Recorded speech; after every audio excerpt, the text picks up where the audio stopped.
Festive Road is usually very quiet, but on this morning the street was crowded with traffic.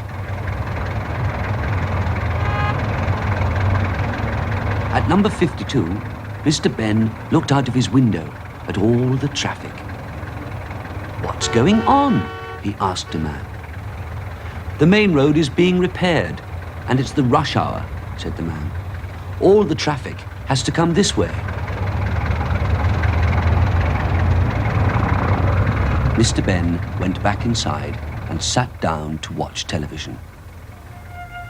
The television was showing a film about cavemen. It said that cavemen lived a long time ago. They lived in caves. That's why they were called cavemen.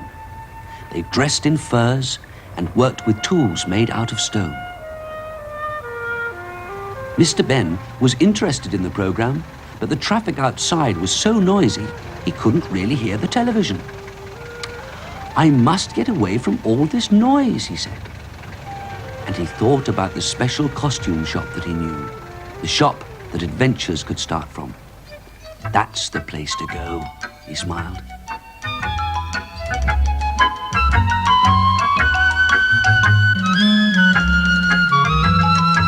Mr. Benn was soon in the lane with the shop. He went straight to it, paused for a moment, and then went in.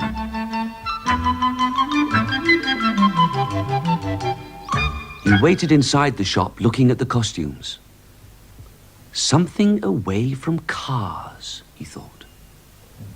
As if by magic, the shopkeeper appeared. "Good morning, sir," he said. "Good morning," said Mr. Benn. "Is that a caveman's outfit?" "Yes," said the shopkeeper. "You know, they used to live in caves. They didn't have houses." "They didn't have any cars either," said Mr. Benn. "Do you think I might try it on?" He took the fur into the fitting room. Once inside the fitting room, he quickly changed.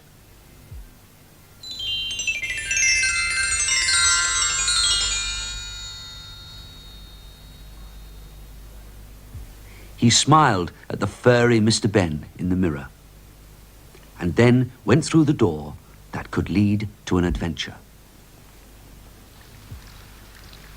On the other side of the door, everything was very dark, but Mr. Benn could see a light ahead, and he walked towards it. As it became lighter, he found that he was walking out of a cave.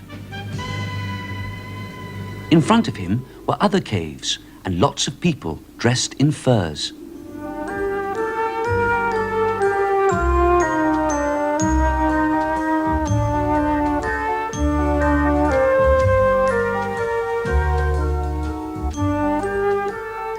Mr. Benn went over to a patch of grass and lay down. He closed his eyes and thought how peaceful it was. The sun was shining, and he wondered why the cave people didn't lie out in it. It wasn't long before he knew why. From a long way off came a rumbling noise. At the same time, the people at the caves started to shout. In the distance was a great cloud of dust coming closer and closer. The cavemen were shouting, "Look out! Get out of the way! Run for it!" Mr. Benn jumped to his feet and raced back to the caves, just as a huge animal thundered past.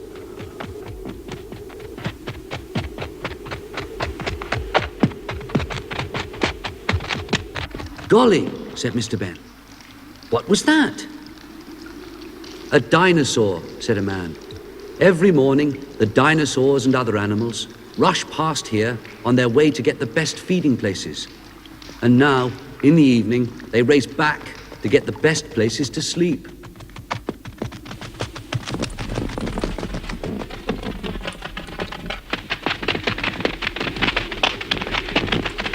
Suddenly, there was a crash, and the dinosaurs screeched to a halt. Some of the dinosaurs had fallen over, blocking the road. "That's always happening," said the man. "They're so impatient, no manners at all." The dinosaurs picked themselves up and rushed off again. The cave people settled down to a meal. Mr. Benn asked, "Why do you stay here? There must be other places to live away from these dinosaurs." "Not with caves," said a man, "and we need caves to live in." When the meal was over, everyone went to their own caves to sleep.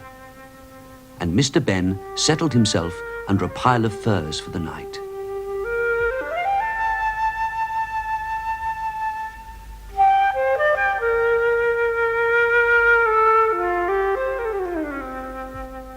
The next morning, when Mr. Benn woke up, he heard shouting outside the cave. He looked out and saw some men trying to move a dinosaur. "Can I help?" asked Mr. Benn.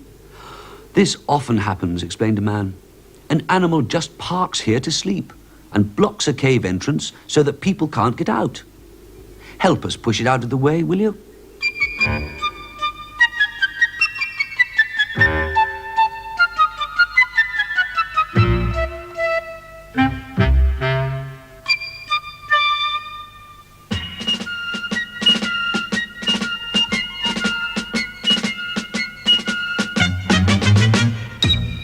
When Mr. Benn was having his breakfast, he heard the rumbling noise again. This time, he knew what to expect. The animals went rushing past, but this time in the opposite direction.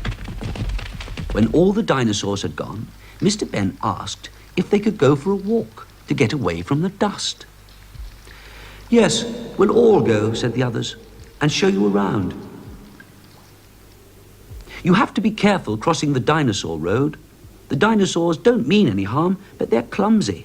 And if one does bump into you, it can be quite nasty." They looked first one way, then the other. A large cloud of dust was approaching. They waited until the dinosaur had passed.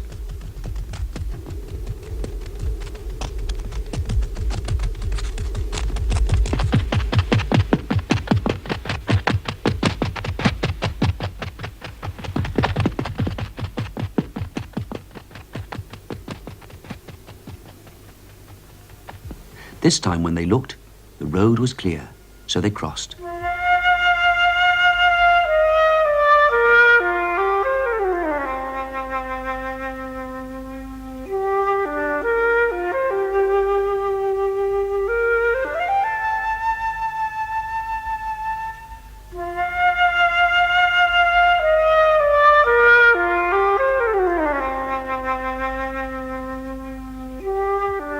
As they walked on, the countryside became greener. There were trees and streams, and the air was fresh. The children played freely, and everyone was much happier. "This is where we would really like to live," said one of the men. "Why don't you?" asked Mr. Benn.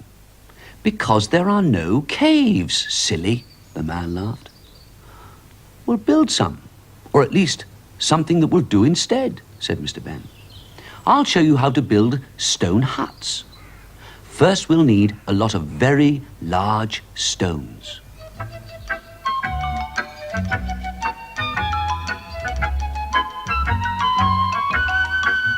Mr. Benn showed the men how to place the stones. As soon as they saw how it was done, they started to build several huts.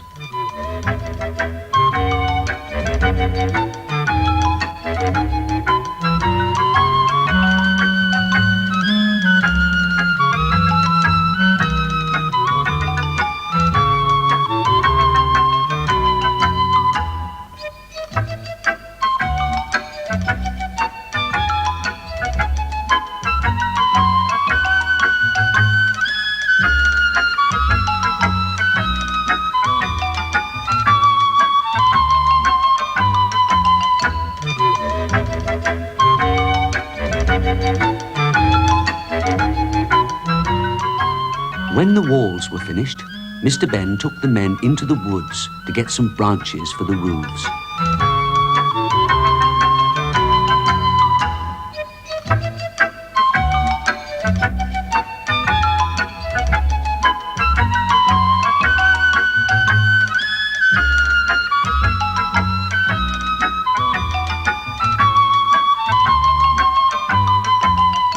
Next, the men cut pieces of turf from the ground.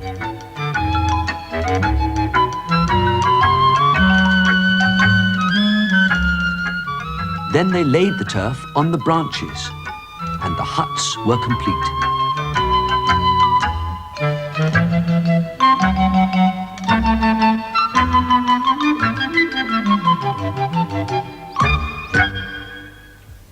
The people were very pleased. "From now on, we can live here," they said. A man appeared beside Mr. Benn. Come and look inside this hut, sir," he said. Just then, Mr. Benn heard a noise in the distance. The cave people were standing on top of a hill. They were watching the dinosaurs' rush hour again.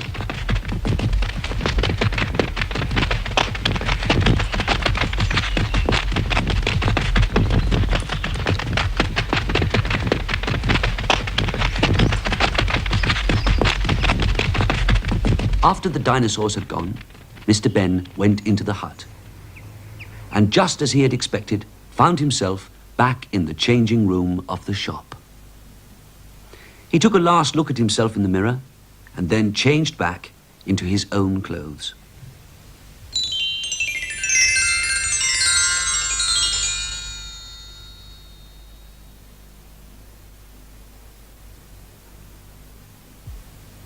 Back in the shop, Mr. Benn returned the fur outfit to the shopkeeper and said, "Thank you.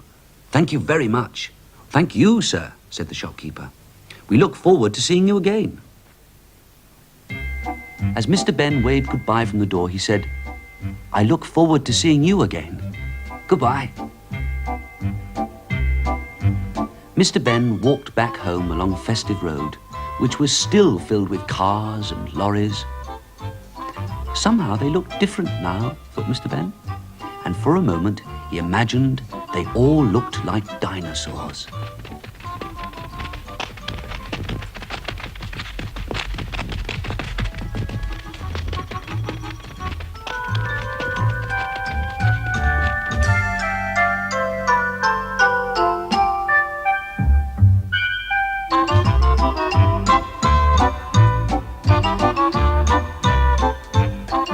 At his gate, Mr. Benn realized that he was holding something in his hand. It was a stone hammer. "I wonder how long I've been holding that," thought Mr. Benn. "I'll keep it. It's just what I need to help me remember."